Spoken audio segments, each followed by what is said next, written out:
DevilNeverCry.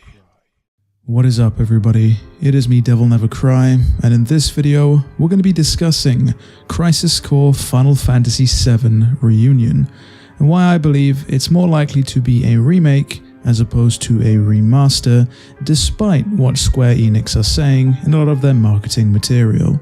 To provide a little bit of context, the original Crisis Core dropped as a title for the PlayStation Portable all the way back in 2007 and served as a prequel to Final Fantasy VII, which released 10 years prior. Acting as a prequel, it is an important part of the Final Fantasy VII story and as such played a pivotal part in the compilation of Final Fantasy VII, which, as many of you know, is an amalgamation of all different types of media which expanded the universe of Final Fantasy VII. And so with the Final Fantasy VII Remake project at hand, it comes as no surprise that they'd also update Crisis Core. But a lot of the discussion as to whether or not this is a remake or remaster mainly boils down to the fact that Square Enix is calling this a remaster project, but what our eyes tell us is that it is something far more. Which leads us on to the first topic that I want to touch upon, which is the graphical fidelity. Most remasters are straightforward in the upgrades that they provide, typically a bump in resolution, frame rate, and sometimes even anti-aliasing solutions. Taking a look, of course, at Crisis Core Reunion, there's a lot more going on here than those straightforward upgrades. It seems as though Square Enix has rebuilt this game from the ground up. The character models, the environments, everything seems to be new, albeit perhaps maybe reused from Final Fantasy VII Remake, as they've done with their other title, Ever Crisis. Now, that is not to say that the game is as visually striking as the Final Fantasy VII Remake project, but it definitely can hold its own in the year of 2022. Now, moving away entirely from the graphical fidelity, another big point I need to talk about is the gameplay. Those of you that remember the original Crisis Core, the gameplay was quite stiff, to say the least. It certainly wasn't fluid. Now, I enjoyed my time with Crisis Core, but the gameplay certainly wasn't winning any awards. And even though it may have been a PSP game, the technological limitations really meant nothing, considering a game like Birth by Sleep dropped 3 years later on the very same platform and handled its gameplay miles better. Taking a look at the gameplay footage in the reveal trailer, it's fair to say that Square Enix have gone back and touched up the gameplay. Yes, it's quite reminiscent to the original on the PSP, but it seems as though they've brought it up to speed, and the pace of it is almost comparable to Final Fantasy VII Remake. And the reason that I'm mentioning the gameplay, of course, is because seldom do you see studios go back and change gameplay to this extent, and then go ahead and simply call the project a remaster. And last but not least, I have to talk about the story. Don't worry, there won't be any spoilers for those of you that haven't played the original Crisis Core or the original Final Fantasy VII, so you don't have to click away. I'll be quite vague here, but you'll get the gist of things. Pardon the pun here, but I think it's fair to say that Zack Fair, the protagonist of Crisis Core, plays an incredibly pivotal part of Final Fantasy VII and as a whole setting up who Cloud is as a character. And as an extension of that, the events of Crisis Core are incredibly pivotal.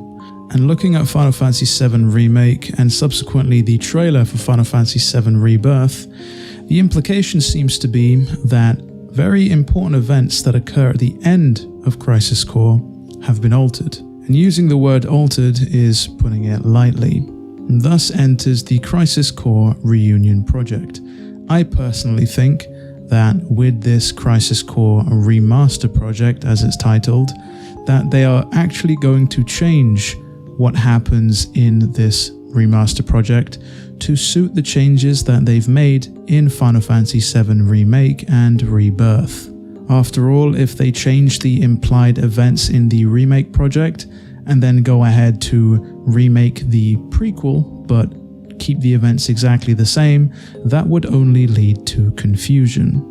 A small piece of evidence to corroborate this theory is that Square Enix actually went back and edited the pre-rendered full motion videos, the FMV/cutscenes, in the original PSP title to include an updated design for the Buster Sword that is more in line with the one that we see in Final Fantasy VII Remake. This is something that I don't think Square Enix would have done if they weren't trying to more closely tie the stories of Crisis Core Final Fantasy VII Reunion and Final Fantasy VII Remake and Rebirth.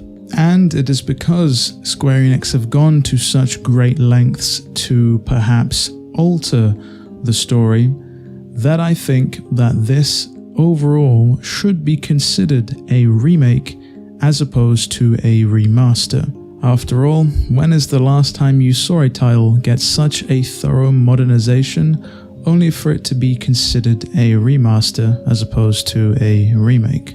But those are just my thoughts on the matter. Some of you won't agree, some of you will agree, but I think it's fair to say that I am 100% looking forward to Crisis Core Final Fantasy VII Reunion, which is a mouthful, I know. Also, it is Crisis Core Final Fantasy VII, not Final Fantasy VII Crisis Core, as some of you have been mentioning, which just adds to the confusion. Square Enix, why can't you just give your titles just normal names for once?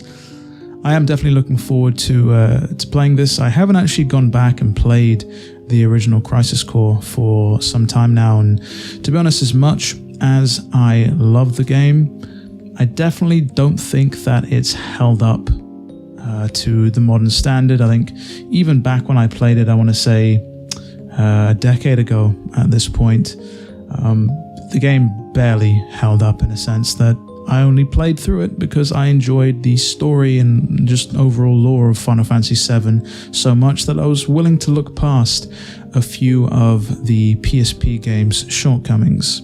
Part of me is also incredibly curious to see just how they're going to handle the battle, more of a training simulation I suppose than battle, between Sephiroth, Genesis and Gil upon the cannon in Junon, which ends up getting sliced to bits as Sephiroth completely styles out on both of his fellow first-class soldiers. I think most people who are fans of Final Fantasy VII will likely have seen that scene, even if they haven't played Crisis Core. And of course, let's not forget Genesis' propensity to infinitely be quoting Loveless at the most inopportune moment. But with that said, that does bring us to the end of this video. If you enjoyed today's video, do be sure to leave a like and consider subscribing, as it all helps out the channel. And let me know down in the comments below what your thoughts are on Crisis Core Final Fantasy VII Reunion, and whether or not you've played the original on the PSP. It has been me, DevilNeverCry. I'd like to thank all of you for watching, and as always, I'll see you all next video.